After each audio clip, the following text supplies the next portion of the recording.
सरकार का कहना है कि मोदी सरकार का डंका बज रहा है। बिल्कुल। सरकार मोदी जी विश्व गुरु बन रहे हैं और वो डंका बजवा रहे हैं अपना, तो इस पे क्या कहना चाहेंगे? अमेरिका में इसी तरह से डंका बज रहा है। देखिए ना, हमारे जब मज़दूर या जो भाई थे जो अमेरिका से जब उन्हें भेजा गया तो किस स्थिति में बेड़ियाँ बेड़ियाँ बेटियाँ पहना के भेजा जा रहा है उनको कि बिल्कुल, वहाँ जो भारतीय कि नागरिक थे। किसी एक आतंकवादी की तरह उन्हें भेजा गया। वो गलत है, हमारे लोगों ने भी गलत किया कि वो इस तरह से चोरी-छुप के किसी देश में जाना। अगर हमारे देश में भी जब हम बात करते हैं म्यांमार से नहीं आए तो हो, बांग्लादेश से आए तो हो। बेड़ियाँ पहना के वापस भेजना ये कितना आपको बिल्कुल, सही वो लगता है? वो मैं उस चीज़ को गलत मान हमारे देश की मीडिया इस तरह से दिखा रही है कि ट्रम्प साहब मोदी साहब के बहुत अच्छे घनिष्ठ मित्र हैं। अगर इतने ही घनिष्ठ मित्र होते, तो शायद इस तरह की जो मिसकम्युनिकेशन जो आपके द्वारा फैलाई जा रही है सरकारों में, आपने अलग टैरिफ लगाया हुआ है, अमेरिका हमारे ऊपर उसका अलग टैरिफ। इस बीच में पिस कौन रहा है? इस बीच में जो मार्केट के इन्वेस्टर्स हैं, अभी आप देखिए अमेरिका के मार्केट में भी 4% की गिरावट आई। वहीं दिल्ली के जो भारत का जो मार्केट है, उसमें कितनी गिरावट देखने को मिली, कितने लाखों करोड़ों का नुकसान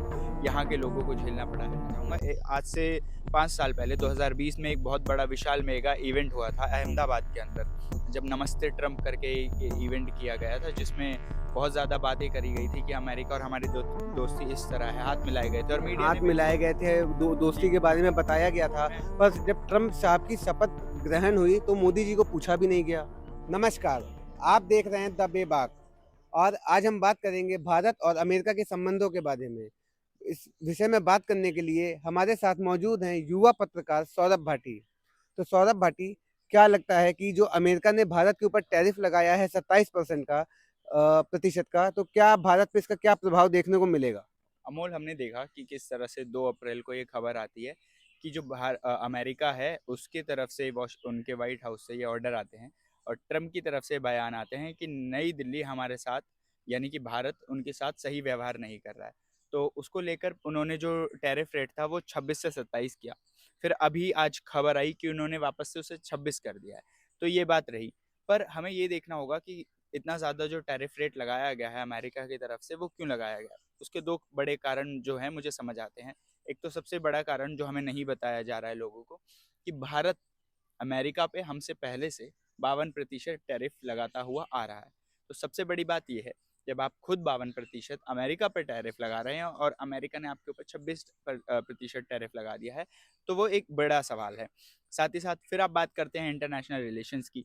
आपने बहुत-बहुत कहा कि हमारी और दोस्ती, यारी दोस्ती अमेरिका की और ट्रम्प जी और मोदी जी की नहीं, दोस्ती बहुत सरकार का कहना है जी, कि मोदी सरकार का जी, डंका बज रहा है। बिल्कुल। सरकार मोदी जी विश्व गुरु बन रहे हैं जी। और वो डंका बजवा रहे हैं अपना, तो इस पे क्या कहना चाहेंगे? अमेरिका में इसी तरह से डंका बज रहा है भारत का। देखिए डंका अभी जो इस बार जब राष्ट्रपति बने हैं ट्रम्प साहब, तो उनका जो बर्ताव है भारत के प्रति थोड़ा सख्त देखने को हमें नज़र आया है कि किस तरह से उन्होंने काफ़ी चीज़ों में लेकर अभी आप देखिए ना, हमारे जब मज़दूर या जो भाई थे जो अमेरिका से जब उन्हें भेजा गया तो किस स्थिति में बेड़ियाँ उनको बेड़ियाँ बेटियाँ पहना के भेजा जा जी, रहा है उनको बिल्कुल। कि वहाँ जो भारतीय कि नागरिक थे। किसी एक आतंकवादी की तरह उन्हें भेजा गया। वो गलत है, हमारे लोगों ने भी गलत किया कि वो इस तरह से चोरी-छुप के किसी देश में जाना। अगर हमारे देश में भी जब हम बात करते हैं म्यांमार से नहीं आए तो हो, बांग्लादेश से आए तो हो लोगों की बेड़ियाँ पहना के वापस भेजना ये कितना आपको बिल्कुल, सही वो लगता है? वो मैं उस चीज़ को गलत मानता हूँ। वो थोड़ा अमेरिका की तरफ से मैं एक गलती है जो उनको ऐसी चीज़ें दुर्व्यवहार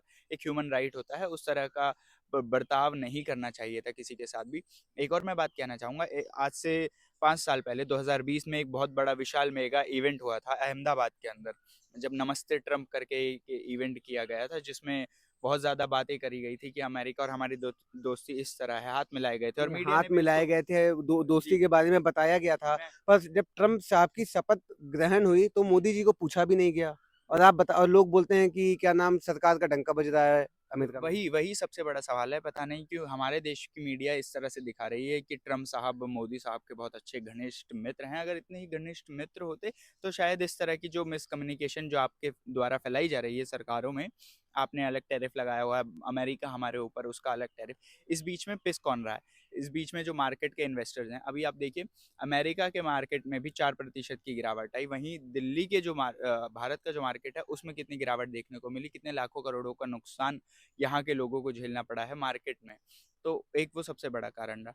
इससे सरकारों को कुछ नुकसान नहीं हुआ, ना ट्रम्प को कुछ नुकसान हुआ, ना मोदी जी को कुछ नुकसान हुआ आम आदमी की जेब को। जिस तरह से आपके जो एक्सटर्नल अफेयर्स हैं, अगर आप उनको बातचीत करके रखें, आप उनको सुलझा कर रखें, तो आपकी जो चीज़ें हैं वो बेहतर बने और लोगों की जेब भी उससे बेहतर हो। ये ना हो कि उनसे उसको नुकसान होने लगे चीज़ों को लेकर। तो यही मेरी एक बात थी, एक मैं वो जो बात कर रहा था अहमदाबाद के इवेंट को लेकर। एक सबसे बड़ी गलती मैं अपने देश की मीडिया की मानता हूँ। एक पत्रकार होने के नाते मैं ये समझता हूँ कि हमारी मीडिया को अपने एक एक लकीर के दायरे में खींच लेनी चाहिए एक लकीर, और उस लकीर के अपने आप को पार नहीं करना चाहिए। जिस तरह से दिखाया जाता है कि ट्रम्प साहब के हाथ पर मोदी जी ने हाथ रख दिया या कंधे पर हाथ रख दिया या बहुत तेज़ मुस्कुरा दिए या बहुत तेज़ हंस दिए उन्हें देखकर, तो ऐसी ऐसी चीज़ों को आप ज़्यादा फोकस ना कर कर आप ऐसी चीज़ों पर फोकस करें जो फोकस करने वाली चीज़ें हैं, वो ज़्यादा आपके लिए बेहतर होंगी। आप देश की गरीबी पर बात कर लीजिए, आप एक्सटर्नल अफेयर्स पर बात कर लीजिए, जो अभी भी मैं कहता हूँ वो जो डंकी जो शब्द है वो आज भी ख़त्म नहीं हुआ है। चाहे अमेरिका ने हमारे कितने ही लोगों को भेज दिया है, तो आपको उस चीज़ को सबसे पहले रोकना पड़ेगा। उस चीज़ से भी काफ़ी असर पड़ता है 2 देशों के रिलेशन के बीच में। मान लीजिए कोई ऐसी घटना हो जाती है जो हमारे ही किसी देश के सिटीज़न की वज़ह से उनके सिटीज़न्स को कुछ नुकसान पहुँचे और वो बिना दोनों देशों के जानकारी के उस देश में पहुँचे हों, डंकी करके, तो उससे भी देश के जो रिलेशंस हैं वो ख़राब होते हैं। तो आपको इस चीज़ पर भी ध्यान रखना है। फिर आपको अपने अफ़ेयर्स को, अपने कम्युनिकेशन को इस तरह से बिल्ड करना है, अपने मिनिस्टर्स को, अपनी अथॉरिटीज़ को ये समझाना है कि आप किस तरह से रिलेशन बिल्ड कर सकते हैं और किस तरह से मार्केट पर आप ज़्यादा कंट्रोल कर सकते हैं। बाकी मैं इसी चीज़ पे यही कहना चाहूँगा और सरकारों को ध्यान रखना चाहिए। बहुत बहुत धन्यवाद सौरभ जी। जी, बहुत-बहुत शुक्रिया। बाकी खबरों के लिए बने रहिए हमारे साथ द बेबाक।